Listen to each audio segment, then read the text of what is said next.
एक गोष्ट तुम्हाला सांगेल मुलांनो, आयुष्यामध्ये तुमच्या वाट्याला वडील आला, तुमच्या वाट्याला आई आली, ही दोन माणसं तुमच्या वाट्याला आली, याचं तुम्ही इतकं भाग्य समजा.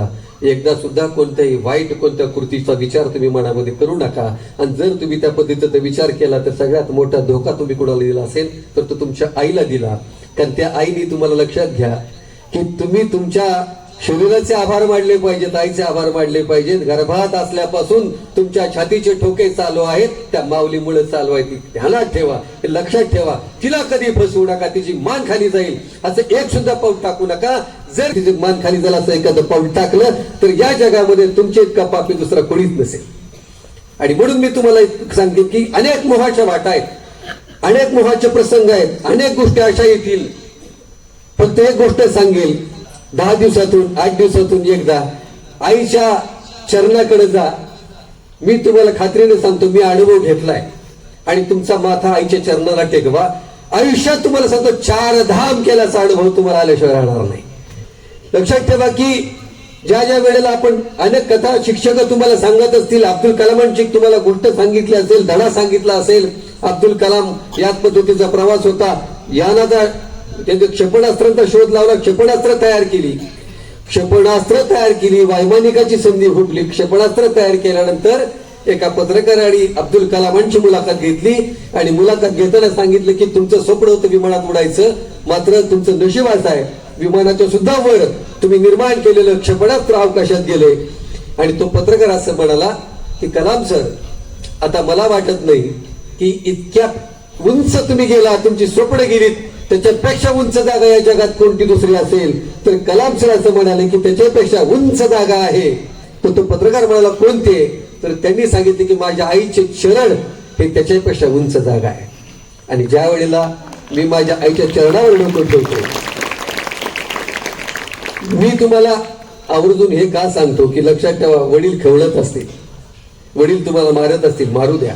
आई खवळत असेल, खवळू द्या. ह्या दोघांनाच वाटतं तुम्ही खूप मोठे व्हावे. इकडे बसलेल्या सुद्धा महिलांना सांगेल की तुम्ही कधी सुद्धा पोरांवर प्रेशर टाकू नका, मुलांवर प्रेशर टाकू नका. आपल्या मुलाची तुलना इतर मुलांची अजिबात करू नका. हे मी का सांगतो? कारण मी माझ्या मुलाला वाढवताना असं वाढवलंय. मी माझ्या मुलाशी भेटायला गेल्यानंतर सांगतो की तुला टेस्टला मार्क किती पडले. तो जेईची तयारी करतो. तो त्या दिवशी म्हणला की पप्पा मला कमी मार्क पडले. मी म्हणलं कमी किती पडले? तर ते म्हणला पप्पा मला 98% मार्क पडले. म्हणजे 98 मार्क त्या टेस्टला पडले. मग पडायला पाहिजे किती होते? तर पप्पा मला म्हणला किमान 110 पडायला पाहिजे होते. तर मला 98 पडले, फार फरक नाही. नाही म्हणला पप्पा, एका मार्काचा फरक आहे. मी म्हणलं हरकत नाही, असू दे ना, सोडून दे, पुढच्या टेस्टला बघू. म्हणलं हरकत नाही. एकच उदाहरण मी त्याला सांगितलं की तुम्हाला पण सांगतो. त्याला म्हणलं तुला 98 मार्क पडू दे, तुला 95 मार्क पडू दे, तू समुद्रातला ब्ल्यू व्हेल मासा पाहिलाय का? तो म्हणला होय पप्पा पाहिलाय. त्याला देव मासा म्हणतो आपण.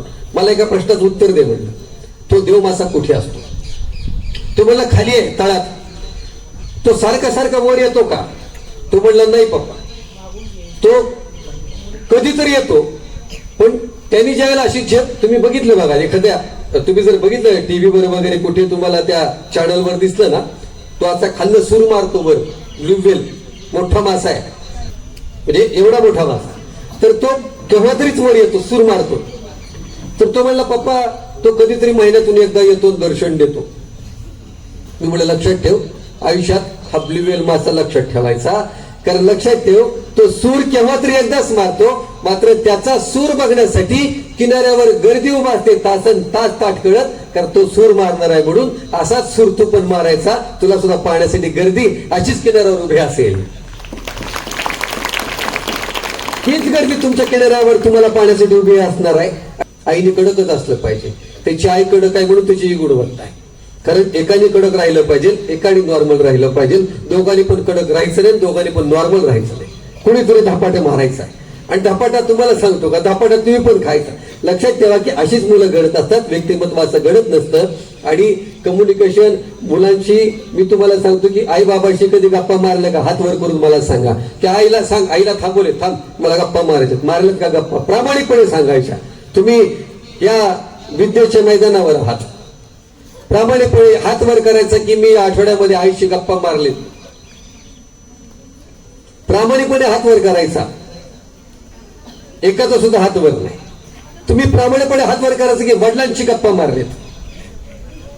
माझी पुस्तकं जरा मी आणलं नाही, त्या पुस्तकं दाखवली असती तुम्हाला. माझ्या पुस्तकावर सचिन वायकुळे असं नाव नाही. माझ्या पुस्तकावर सचिन विमल मदनराव वायकुळे. त्यांनी मला परिचय देताना पण सांगितले की नाव काय. मी म्हणलं सचिन विमल मदनराव वायकुळे. आई माझी महत्वाची आहे आधी, कारण माझ्यासोबत जर आई असेल, माझ्यासोबत जर माझे वडील असतील तरच मी आयुष्यात यशस्वी होणार आहे याची जाणीव मला असते. कारण जी माणसं जिवंत आहेत ना, जिवंत असणाऱ्या माणसांचं महत्व आपल्याला कमी वाटतं. आपल्या डोळ्यात देखत असणारी माणसं आपल्याला शून्य किमतीची वाटतात. ती जर एकदा डोळ्याच्या नजरेआड झाली तर त्यांचं महत्व कळतं. आईच्या गप्पा का मारा, मी तुम्हाला सांगितलं की तीच तुमची सगळ्यात मोठी मोटिवेटर आहे. मी तुम्हाला मोटिवेट करणार नाही. माझ्याकडे ती मोटिवेट, मी भाषण करेन, मी चांगलं सांगेल, प्रबोधन करेल. मात्र तुमची खरी मोटिवेटर, तुमची खरी प्रेरणादायी व्यक्ती कुणी असेल तर ती घरातल्या उमऱ्यातली आई असते, लक्षात ठेवा. तीच तुमची खरी मोटिवेटर असते. ती अशिक्षित जरी असली तरी तीच मोटिवेटर आहे, तीच तुमची प्रेरणा आहे. तुमच्या उमऱ्यातला वडीलच तुमचा आतला वडील, उमऱ्याच्या आतमध्ये असलेला वडील तुमची प्रेरणा आहे.